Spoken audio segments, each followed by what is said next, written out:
లో రాజకీయాలే ఎక్కువ జరుగుతున్నాయా? అసలు అంశాలు, సమస్యలు, ప్రజలకున్నటువంటి పరిస్థితులు ఎందుకని పట్టించుకోలేకపోతుంది? అంటే ఒక నిర్లిప్తత కనబడ్డదమ్మా. మొత్తం చీఫ్ సెక్రటరీ దగ్గర నుంచి హ్మ్. ఒక ఎంఆర్ఓ వరకు గూడా. మాకేంది అన్న ఒక నిర్లిప్తత కనబడతా ఉన్నది. పైనుంచి ఇన్‌స్ట్రక్షన్స్ రాందే ఎవ్వరు గూడా వాళ్ళు జేయాల్సిన పనులు చేయడం కనబడట్లేదు ఎక్కడ గూడా. హ్మ్. ఒక రాజకీయాల్లో ఒక అస్థిరత కనబడతా ఉన్నది. అనైక్యత కనబడతా ఉంది.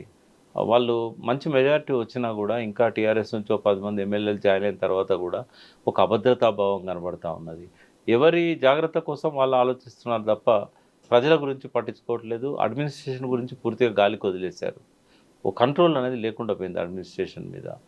సో, ఎవరి ఇబ్బందులు వాళ్ళకుండొచ్చు. బట్ అడ్మినిస్ట్రేషన్ మాత్రం పర్ఫెక్ట్ ఉండాల్సిన అవసరం ఉంది. హ్మ్. బట్ రేవంత్ రెడ్డికి అనుభవరాహిత్యం కావచ్చు, లేదా కొత్తగా ముఖ్యమంత్రి అయ్యారు కాబట్టి ఇంకా సెట్ కాకపోవచ్చు. లేదా ఆయనకు కొన్ని పర్టిక్యులర్ అంశాల మీదనే ఇంట్రెస్ట్ ఉండొచ్చు వేరు వేరు కారణాల వల్ల. బట్ ఒక సమగ్రంగా ఆలోచించే మనస్తత్వం కనబడట్లేదు ఆయన లోపల. ఇప్పుడు ఒకటే చిన్న ఎగ్జాంపుల్ చెప్తాను.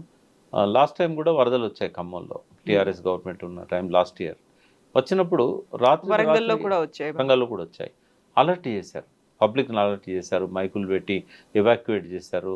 రిహాబిలిటేషన్ ఏర్పాట్లు చేశారు. తరలించారు. అప్పుడు అంత ప్రమాదం రాకపోయినా కూడా ఇంత వరదలో ఇంత స్థాయి వరద రాకపోయినా కూడా ముందే అలర్ట్ అయ్యి షిఫ్ట్ చేశారు. అంతకంటే ఎక్కువ ప్రమాద పరిస్థితి వచ్చినా కూడా అర్ధరాత్రి ఇళ్లలో నీళ్ళు వచ్చేదాకా తెలియని పరిస్థితి ఎందుకు వచ్చింది? మున్నేరు వాగు అక్కడేం పుట్టదు కదా, ఎక్కడి నుంచో వస్తుంది. ఇప్పుడు ఆకేరు మున్నేరు, ఆకేరు వాగు వచ్చిన తర్వాత మున్నేరులో కలుస్తుంది. ఈ ఆకేరు వరంగల్ నల్గొండ బౌండరీస్లో పుడుతుంది. ఇది ఆడ ఆలేరు వాగు కానీ ఆకేరు వాగు కానీ ధర్మసారం చెరువు నుంచి ఆడ రిడ్జ్ ఉంటుంది కృష్ణాకు గోదావరికి. హ్మ్. ఆ రిడ్జ్ దగ్గర నుంచి స్టార్ట్ అవుతుంది అది. ఇప్పుడు మనం ఆ రిడ్జ్ అంటే ఎక్కడ వస్తుంది కనీసం మనకంటే ఆలేరు నుంచి మొదలుపెట్టి భువనగిరి నుంచి అనుకోండి, కొంచెం భువనగిరి నుంచి మొదలుపెట్టి గణపురం దాకా, రఘునాథపల్లి గణపురం దాకా ఈ లెఫ్ట్ సైడ్ రిడ్జ్ ఉంటుంది. హ్మ్. ఆ రిడ్జ్ నుంచి చిన్నగా ఒక్కొక్క వర్షపు చినుకాడ పడి వాగుళ్ళల్లో పడి చిన్న చిన్న వాగుల నుంచి పెద్ద వాగుల్లో పడి ఈ ఆలేరు వాగు, ఆకేరు వాగు, ఈ బొమ్మల రామారం వాగు, బొమ్మల రామారం వాగు ఏమో మూసీలోకి వెళ్ళిపోతాయి. మూసీకి కింద వచ్చిన ఏంటంటే ఈ ఆకేరు వాగులో మనకు దేవరూపుల, కడివెండి, తుంగతుర్తి ఈ ప్రాంతంలో పడ్డ వర్షం అంతా కూడా అది ఆకేరు వాగులో కలిసి మున్నేరులో కలుస్తుంది. కలిసి అప్పుడు ఖమ్మంలో ఆ ప్రమాదానికి కారణమవుతుంది. అంటే ఇప్పుడు కనీసము ఈ ఆకేరు వాగులో తెలంగాణ నల్గొండ వరంగల్ జిల్లాలో కురిసిన వర్షం ఏదైతుందో, ఇప్పుడు సూర్యాపేట జిల్లా కావచ్చు, జనగాం జిల్లా కావచ్చు, గన ఈ ఈ ప్రాంతంలో పడ్డ వర్షము ఖమ్మం పోవడానికి కనీసం ఒక రోజు పడుతుంది. హ్మ్. మరి ఎందుకు అలర్ట్ కావట్లేదు? వాతావరణ శాఖ హెచ్చరికలు చేసినా కూడా కలెక్టర్స్ ఎందుకు ఆ డాటా తీసుకోవట్లేదు? ఎక్కడ ఎంత వర్షం పడ్డది? దీని ఎఫెక్ట్ ఎక్కడుంటది? ఇవన్నీ ఆలోచించాలి కదా! ఆ వ్యవస్థ మొత్తం కుప్పకూలిపోయింది. లేకుంటే ఖమ్మంలో ఈ ప్రమాదాలు ఇంతమంది ఎందుకు చనిపోతారు? అసలు ఆస్తులంటే ధ్వంసం కావచ్చు, కానీ మనుషులు ఎట్లా చచ్చిపోతారు? అంటే అలర్ట్ చేయడంలో ప్రభుత్వ వైఫల్యం ఉంది. అయితే ఇది ఒప్పుకోక ఇష్టం వచ్చినట్టుగా వ్యవహరిస్తున్నారు. అసహనానికి గురవుతున్నారు. ఏదనంటే తట్టుకోలేని పరిస్థితి ఉన్నది. First time Harish Rao office మీద దాడి చేశారు. ఎందుకంటే ఆయన అగ్రెసివ్‌గా మీడియాలో కనబడుతున్నాడు ఇవాళ. హ్మ్. ఏదన్నా ఇన్సిడెంట్ జరిగిందంటే అక్కడికి వెళ్ళిపోతున్నాడు. ఆయనను ఎట్లా ఆపాలి? దానికోసం ఆయన ఆఫీస్ మీద దాడి, ఆయన కారు మీద దాడి. కారు మీద దాడి చేయాల్సిన అవసరం ఏంది? ఖమ్మంలో బాధితులకు సహాయం చేయడానికి పోయారు. కిట్స్ పంపిణీ చేయడానికి పోయారు. జగదీష్ రెడ్డి గారు ఉన్నారు, ఆయన ఉన్నాడు, సబితా ఇంద్రారెడ్డి ఉంది.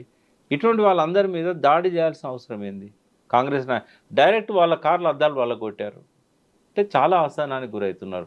ఇదే వార్త పబ్లిష్ చేసినందుకు ఆయన సోషల్ మీడియాలో ఆయనకు సంబంధం లేకపోయినా కూడా ఆయనను బాధ్యుడిని చేస్తూ కొనతం దిలీప్‌ను అరెస్ట్ చేశారు. ఎంత దారుణం అంటే ఆయనను నిన్న ప్రవీణ్ కుమార్ గారు ఆడికి పోయి, మాజీ ఐపీఎస్, పక్కనే జగదీష్ రెడ్డి ఉన్నాడు. అసలు ఏ కారణంతోనో అరెస్ట్ చేశారు. అంటే ఏదో జయనాథ్ అక్కడేదో మహిళను అది చూపెడుతున్నారు. వాస్తవంగా ఆయన మీద ఏంటంటే ఆయన ఆయన ఏదైతే సోషల్ మీడియాకు ప్రాతినిధ్యం వహిస్తున్నాడో ఆయన ట్విట్టర్ కానీ ఇంకోటి కానీ ఈ ఖమ్మం ఫ్లడ్స్ మీద బాగా రియాక్ట్ అయ్యాడు ఆయన. వాటి మీద పెట్టాడు ఆయన. అది నచ్చలేదు గవర్నమెంట్కి. నచ్చక ఎందులో ఇరికేయాలని చెప్పేసి అక్కడిదేదో ఆయన ఫొటోస్ ఆయన నిర్వహిస్తున్న ఛానల్స్ అని చెప్పారు. వాస్తవంగా ఆయనకు ఆ ఛానల్ సంబంధం లేదంటున్నారు. ఎక్కడ కూడా ఆర్డర్స్ లేవు. లేదా బీఆర్ఎస్ పార్టీ తరఫున ఆయనకు ఒక లెటర్ లేదు, నేను అపాయింట్ చేస్తున్నాం, నువ్వు ఈ ఛానల్కి ఇన్ఛార్జ్ అనేది ఎక్కడ లేదు. ఆ పేరు చెప్పుకొని తీసుకొచ్చి నా కేసు బిల్డ్ చేసి పంపితే రాత్రి ఆయనను జడ్జెస్ ముందు ప్రవేశపెట్టడానికని జడ్జెస్కి ఇన్ఫామ్ చేశారు. చేస్తే మీరు ఇంతకీ ఏ కేసు అది పంపేయండి అంటే వాళ్ళు పంపించి వాళ్ళు నవ్వుకొని ఏం కేసా ఇది తొక్కల కేసు, ఈ కేసులో ఏం నేను రిమాండ్ పంపాలన్నా ఈ కేసులో, ఏ తీసేసేయండి దాన్ని మార్చేసేయండి అని చెప్పేసి అది అంటే మార్చడానికి ఉండదు, ఎందుకంటే జడ్జి గారు నోటీస్ పోయిన తర్వాత మళ్ళీ ఎట్లా మారుస్తారు. కాబట్టి ఏం చేయలేని పరిస్థితుల్లో రాత్రి దిలీప్ను వదిలేశారు నేను విన్నది. అవును, ఎందుకంటే ఆ కేసును బిల్డ్ చేయడంలో ఎందుకు అరెస్ట్ చేస్తున్నారు అనేటువంటి కారణాలు, సహేతుకమైన కారణాలు లేవు, కేసు కూడా సరిగ్గా లేదు అది. ఓకే, ఆయన ఏదో తప్పు చేశాడు మత కల్లోలాలు అన్నాడు కదా, ఆ ఫోటోలు ఫ్లాష్ చేస్తే మత కల్లోల కిందికి వస్తుందా? అదొక వార్త కదా. వార్తను ఇప్పుడు సయ్యద్ హుస్సేన్ అనే అతను మంజుల అనే అమ్మాయి మీద అత్యాచారం చేశాడంటే మత కల్లోలు అవుతుంది అది. అది ఒక ఇన్సిడెంట్, అది outrages of modesty of the women అని ఆర్టికల్ 353 కింద ఉండేది ఐపీసీ కింద, దాన్ని 354 కింద ఉండే దాన్ని మత కల్లోలాలు అంటాం మనం. ఒక జార్జ్ అనే అతను ఒక కమల అనే అమ్మాయి మీద అత్యాచారం చేస్తే అది అది క్రిస్టియన్ అండ్ హిందూ మత కల్లోలం అవుతుందా? కాదు కదా. కాబట్టి ఈ కేసులో ఏం లేదు, అవసరం లేదు తీసుకొచ్చుడు ఈ రాత్రి అని చెప్పి వాళ్ళు 10:30కు రిజెక్ట్ చేశారు. ఒక జడ్జిని అడుగుతూ అదే అన్నాడు, రెండో జడ్జిని అడుగుతూ కూడా అదే, ఇంకా లాభం లేదనుకొని ఏం చేయలేని పరిస్థితుల్లో ఆయన వదిలిపెట్టారు అర్ధరాత్రి. అంటే అవసరమా? నిజంగానే కేసులు పెట్టాల్సిన చాలా కేసులు పెండింగ్ ఉన్నాయి, నిజంగా అత్యాచారాలు చేసిన వాళ్ళ మీద కేసులు లేకుంటున్నాయి. ఇక్కడ కేసులు పెట్టే కాడ కూడా పోలీసులు ఎట్లా చేస్తున్నారంటే హరీష్ రావు బండి మీద రాళ్ళు విసిరి అద్దాలు వల్ల కొడితే కేసు లేదు, వీళ్ళు ఇచ్చిన కంప్లైంట్ మీద ఐజాన్ టుడే ఇప్పటివరకు కేసు ఖమ్మంలో వాళ్ళ మీద రిజిస్టర్ కాలే, కానీ వీళ్ళ మీద కేసు బుక్ అయింది. ఏంటంటే వీళ్ళ కాలనీలో పోయి కాంగ్రెస్ వాళ్ళని రెచ్చగొట్టి వాళ్ళ మీద దాడి చేయడానికి పోయిందని చెప్పి వీళ్ళ మీద కేసు బుక్ చేశారు. ఇంత నగ్నంగా ఎక్స్పోజ్ అవుతాడా రేవంత్ రెడ్డి? అవసరమా? ఇంత ఘోరంగా పోలీస్ వ్యవస్థను తమ చెప్పు చేతుల్లో తీసుకొని దుర్వినియోగం చేయాల్సినంత అవసరం ఉన్నదా? సో ఈయన కూడా ఒక ట్రాక్లో అందరిలాగానే పోతున్నాడు. మేము ఎక్స్పెక్ట్ చేసినాం ఒక యువకుడు మంచి ఉద్దేశాలతో ముఖ్యమంత్రి అయ్యాడు, ఎవరికి రాని ఒక అదృష్టం ఆయనకు వచ్చింది, సరిగ్గా పరిపాలిస్తాడని అనుకున్నాం. కానీ చాలా అధ్వాన్నంగా ఉన్నది ఈయన పరిపాలన. కనీసం ఇప్పటికైనా రియలైజ్ అయితే మంచిది.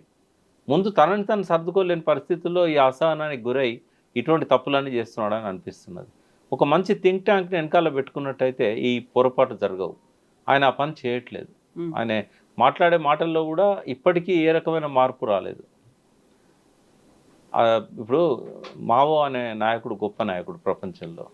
మావో చైనాలో రెవల్యూషన్ తీసుకొచ్చాడు, దానికి ఒక 18 సంవత్సరాలు తిరుగులేని నాయకుడు ఉన్నాడు. ఆయనకి ఇంగ్లీష్ రాదు, ఆయన ఏ విదేశాన్ని పోలే, ఒక్కసారి జీవితకాలంలో రష్యాకు పోయొచ్చాడు. కానీ ఇవాళకి ప్రపంచం అంతా ఆయనను గొప్ప నాయకులలో ఒక్కనిగా గుర్తిస్తుంది. ఇంగ్లీష్ రానంత మాత్రాన ఇంగ్లీష్లో మాట్లాడే ప్రయత్నం ఎందుకు చేయాలి? అపఖ్యాతి ఎందుకు తెచ్చుకోవాలి? ఇంటెన్షన్స్ మంచిగా ఉన్నప్పుడు నీ మాతృభాషలో నువ్వు ఎక్స్ప్రెస్ చేయి. నేను మీ ద్వారా కూడా రేవంత్ రెడ్డి గారు చెప్తున్నా, తెచ్చిపెట్టుకున్న అరువు భాష మనకు అవసరం లేదు, అమ్మ భాషలో మాట్లాడు. అమ్మ భాషలో మాట్లాడితే హృదయం అనేది 10 మందికి నీ లోపల ఉన్న తపనను క్యారీ చేస్తుంది. ఈ తెచ్చిపెట్టుకున్న ఇంగ్లీష్ పదాలు నీకెందుకు? ఒకళ్ళు ఇంగ్లీష్లో మాట్లాడాల్సి వస్తే పక్కన శ్రీధర్బాబు ఉన్నాడు కదా, ఆయనతో మాట్లాడి స్వచ్ఛమైన తెలుగులో మాట్లాడు. కావాలంటే అందరి చెవులకు ఇంగ్లీష్ ట్రాన్స్లేషన్ ఇవి పెట్టు.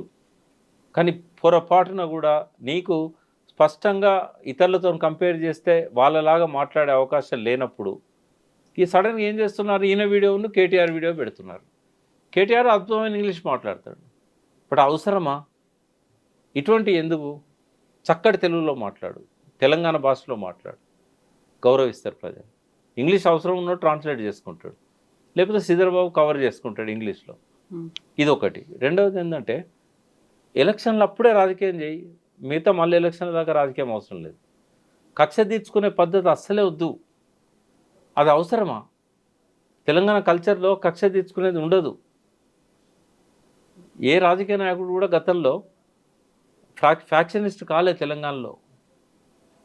ఈ చిన్న చిన్న పోలీస్ కేసులు పెట్టించి ఎందుకు బదనాం కావాలి? ఒకవేళ రాళ్ళు రువిన వాళ్ళ మీద కేసు పెడితే అది నీకు ఆపాదించారు ఎవరు? వాళ్ళు తప్పు చేశారు, వాళ్ళు శిక్షారులే. కాంగ్రెస్ వాళ్ళైనా కూడా రేవంత్ రెడ్డి క్షమించలేదంటే నీ ఎంతో పెరుగుతుంది నీ విలువ. కాబట్టి ఇటువంటి వద్దు. తర్వాత ఎమర్జెన్సీ అంశాల మీద రాజకీయాలు చేయకుండా, రాజకీయాలను పట్టించుకోకుండా, అవతల వాళ్ళు ఎట్లా ప్రతిపక్షం నిన్ను రాజకీయ బరిలోకి లాగాలని ప్రయత్నం చేస్తుంది. వాటికి చికాకు పడకుండా నీ పద్ధతిలో నువ్వు ప్రతిపక్షాల సహాయం తీసుకొని వాళ్ళ ప్రజల కోసం కలిసి పనిచేయాలి. ఎక్కడైనా తగాదు ఉండొచ్చు మీ మధ్య, ప్రజలకు సహాయ కార్యక్రమాలు చేసే కాడ కలిసి చేయాలి, ప్రతిపక్షం సహాయం తీసుకోవాలి. ఇప్పుడు శివకేరా అని ఒక గొప్ప మానసిక వికాసవేత్త ఉన్నాడు, గొప్ప రచయిత. యూ కెన్ విన్ అని ఒక బుక్, లార్జెస్ట్ సర్క్యులేటెడ్ బుక్ అది మొత్తం అమెజాన్లో కానీ బయట కానీ. అందులో ఆయన ఒక కొటేషన్ చాలా ఫేమస్ ఉంది, విజేతలు భిన్నమైన పనులు చేయరు, భిన్నంగా చేస్తారు. నువ్వు నిజంగానే విజేతగా ఉండదలుచుకుంటే, ఇంకో 10 ఏళ్ళు ముఖ్యమంత్రి ఉండదలుచుకుంటే, ఇతర రాజకీయ నాయకుల్లాగా ఆ కుర్చీతో బుద్ధి అనేది వద్దు, ఒక డిఫరెంట్గా చేయి. నువ్వు ఇంతకుముందు ఉన్న వాళ్ళు ఎవరు ప్రతిపక్షాల సహాయం తీసుకొని చేయని పనులన్నీ కూడా నువ్వు ప్రతిపక్షాల సహాయంతో చేయి. నువ్వు అవునన్నా కాదన్నా నీ పనుల వల్ల కేసీఆర్కు కొండంత బలాన్ని ఇస్తున్నావు, 1000 ఏనుగుల బలంతో మళ్ళీ తిరిగి రావడానికి రాచబాట వేస్తున్నావు. అది అర్థం కావడం లేదా? కాబట్టి రేవంత్ రెడ్డి తనను ముందు సరి చేసుకోవాలి, తన పరిస్థితిని స్ట్రెంథన్ చేసుకోవాలి, మంత్రులను కలుపుకొని ప్రతి దాని మీద ఒక కలెక్టివ్ డిసిషన్ తీసుకోవాలి, ఎవరి బాధ్యతలు వాళ్ళకి అప్పచెప్పాలి. కేసీఆర్ గారు అంతా తను ఒక్కడే చూసేవాడు, బట్ వ్యవస్థ ఆయన కంట్రోల్లో ఉండేది. ఇప్పుడు ఏ మంత్రికి ఆ మంత్రికి ఫ్రీడమ్ ఇచ్చినా బాగుంది, కానీ వ్యవస్థ కంట్రోల్లో లేకుండా పోయింది. ఈ లోపానికి కారణం ఏంటి తెలుసుకోవాలి. నీకు తెలియని విషయాలను అర్థం చేసుకోవడానికి ఒక థింక్ ట్యాంక్ పెట్టుకోవాలి. కొన్ని తెలియకుండా జరిగే పనులు తెలియకుండానే చేయి, తెలిసే జరిగే పనులు తెలిసి చేయి, నోరు బారేసుకోవద్దు. ఇవన్నీ ఆయన కనుక చేసినట్టయితే ప్రజలు బాగుంటారు, తెలంగాణ బాగుంటుంది, ఇంకొక స్థిరమైన ప్రభుత్వం. హైదరాబాద్లో ఒక పెద్ద నష్టం ఏం జరిగిందమ్మా, అసలే రెవెన్యూ లేదు మనకు. ఈ హైదరాబాద్ వల్ల ఇవాళ ఎవరైనా కొందామంటే కొనలేని పరిస్థితి ఏర్పడ్డది. రిజిస్ట్రేషన్లు ఆగిపోయినాయి. లాస్ట్ 2 monthsలో రిజిస్ట్రేషన్ దాదాపు 40% పడిపోయింది రెవెన్యూ. మీరు ఎంక్వైరీ చేయించండి.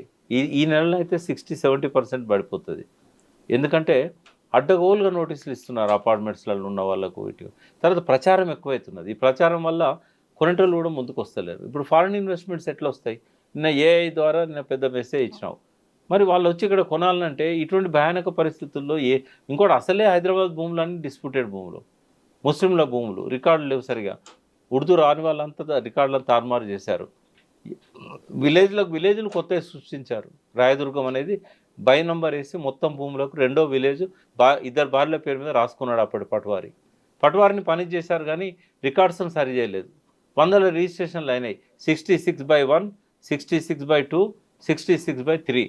ఈ సర్వే నెంబర్లు అన్నీ కూడా అది ఆయన 2 భార్యల పేరు మీద సృష్టించిన రికార్డు, గవర్నమెంట్ రికార్డును తారుమారు చేసి కొండ వెంకటరంగారెడ్డి గారు ఆయన పట్టుకొని పని చేసి సస్పెండ్ చేసి టర్మినేట్ కూడా చేశాడు. మరి టర్మినేట్ చేసే వరకు ఆయన దిగిపోయాడు. తర్వాత వచ్చిన గవర్నమెంట్ ఆయన తప్పులను ఆయన టర్మినేట్ చేశారు, కానీ తప్పులను దాన్ని చేయలేకపోయింది, రికార్డు సరి చేయలేకపోయారు. మొత్తం ఇప్పుడు ఒక గజము 2 లక్షలు. ఇవన్నీ డిస్ప్యూటెడ్ ల్యాండ్స్. ఎట్లా కొనాలి, ఎవరు కొనాలి?